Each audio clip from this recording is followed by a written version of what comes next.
Bon, déjà, pour ceux qui connaissent pas Walibi Halloween, c'est ça.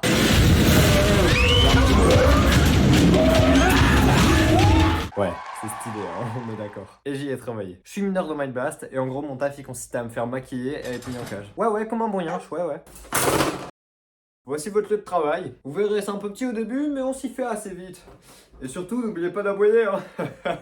Pigeon, ouais. D'ailleurs, le nombre de visiteurs qui m'ont aboyé à la gueule. Les gars, arrêtez, vous êtes bizarres, j'ai juré. Mais qu'est-ce qui branle? Frérot? Qu'est-ce que je fous là? Ta gueule! Les visiteurs, faut en parler. Comment ça pue ce truc? Ah, je te jure, à deux doigts de faire la prière, hop, j'allais me reconvertir. T'as un de mes refs, il m'a vu arriver le matin avec une croix, il s'est demandé quoi? Bah oui, il faut bien que je me protège. En plus, ces bâtards, après t'avoir chié dessus de toute leur force, ils tapent une fuite, les enculés.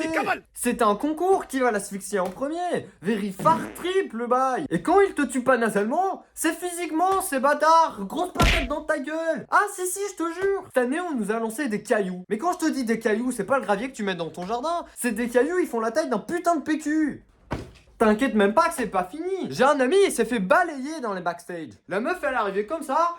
Tacle dans la mer à Mbappé. 2-1 pour l'Allemagne, c'est comme ça que ça s'est passé. Pour tous les parents qui veulent absolument faire les maisons hantées, arrêtez d'emmener vos gosses. Le but, c'est pas de les traumatiser du parc. J'ai vu des gosses, ils m'arrivaient à la taille du genou. C'est la taille à Yoda. En plus, presque tous mes collègues m'ont dit dès le premier jour, si un gosse pleure, je veux qu'il pleure encore plus. Mais c'est quoi, c'est sadique. Ça se voit que dès que quelqu'un avait fait une connerie dans la maison, c'est eux qui prenaient. Il y a quelqu'un, un jour comme ça, il m'a lâché. L'année passée, on a fait 17 malaises. Cette année, on vise les 20. Mais frérot, tu t'es trompé de vocation. Postule pour être tortionnaire, pas acteur. Là, t'auras ce que t'aimes. Après, j'admets que quand quelqu'un se cassait la gueule, ah, qu'est-ce que c'était drôle. Je suis peut-être un enfoiré, hein, mais le nombre de barres que j'ai dû retenir. Carrément, j'ai développé une technique pour pas rire. Ok, j'avoue, je mange, je riais. Mais comme un psychopathe phase terminale, on date avec la mort, le ferait, donc vas-y, ça passe. C'est même ce qui m'a permis de donner une identité à mon personnage. À partir du moment où j'ai commencé à rigoler, j'étais parti loin. Ah, mon perso, il était complètement fêlé, fallait pas le croiser dans la rue tard le soir. Je passais mon temps à me jeter sur les barreaux comme si je sentais pas la douleur. Sauf que je sens la douleur. J'avais des bleus partout. Pour vous dire, un jour, je me balade comme ça torse nu, il y a un pote à moi, il me voit, il me fait « Bon bref, pourquoi t'es déguisé en schtroumpf ?» Mon corps, il a été marqué pendant des semaines en plus. Ah, je te jure, les gens croyaient que le daron était revenu avec la ceinture. Viens ici, petit enculé. Je parle beaucoup des quelques aspects négatifs, mais c'est vrai que ça reste un job de fou furieux et c'est clairement la meilleure expérience de ma vie. Du coup, pour controverser, on va un peu parler de l'équipe. Elle est masterclass. Ah, je te jure, on a fait que de rire tout le temps, c'était incroyable. D'ailleurs, si vous passez par là, gros cœur sur vous. Mon XP, aka mon boss, il nous appelait tous frères. Je sais pas pourquoi, il nous a fait une barbe blanche. Il se donnait des airs de mec super détente et tout. Mais comment il était stressé. Ah, je te jure, fallait arriver minimum 2 heures à l'avance. 2 heures. Et il était encore stressé. Du coup, j'ai pris une décision. L'année prochaine, si c'est toujours lui mon boss, j'arrive et on fait un cours de yoga. Ouais, du yoga. Et si même ça marche pas, je lui ramène un thé avec un petit truc en plus.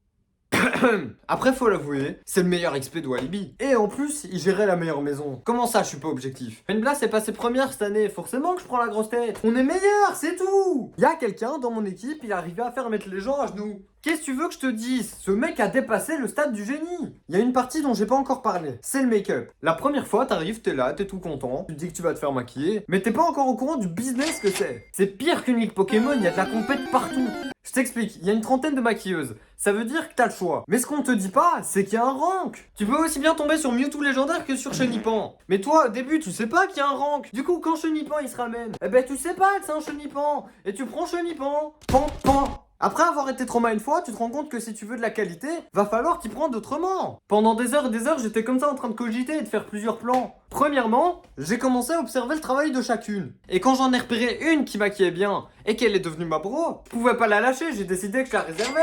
Ben quoi, faut bien s'imposer, c'est le business, attends. Est-ce que toi t'es pas le premier à te jeter sur les promos quand il y en a? Bah voilà. Une seule petite fois, j'ai fait l'erreur de prendre un Chenipan niveau 8. Ah, y a un Dracofeu qui spawn, j'ai pas fait long feu. À peine il m'a regardé, j'étais chez l'infirmière Joël. Se faire maquiller, c'est bien beau, c'est stylé de fou, on est d'accord. Mais on te dit pas toutes les douilles qui viennent avec. Ça gratte. Tu transpires beaucoup plus. Ça te défonce la peau comme jamais. Mon visage, ça pique. Et on te colle des prothèses sur la gueule. Alors forcément, quand tu les enlèves... Mais au moins, c'est stylé. Du coup, la team, c'est la fin de ce petit sketch. J'espère qu'il vous aura plu. Dites-moi tout ça en commentaire. C'est la première fois que je fais ce genre de vidéo. En tout cas, j'ai pris énormément de plaisir à la tourner. Je pense que ça se voit. Si vous voulez me faire savoir que vous avez aimé d'une autre manière, mettez un maximum de pouces bleus, d'abonnements. On se retrouve une prochaine fois sur cette chaîne. Peut-être avec le même concept, peut-être pas. Sachez juste que je vous prépare des dingueries. Don't forget to smile.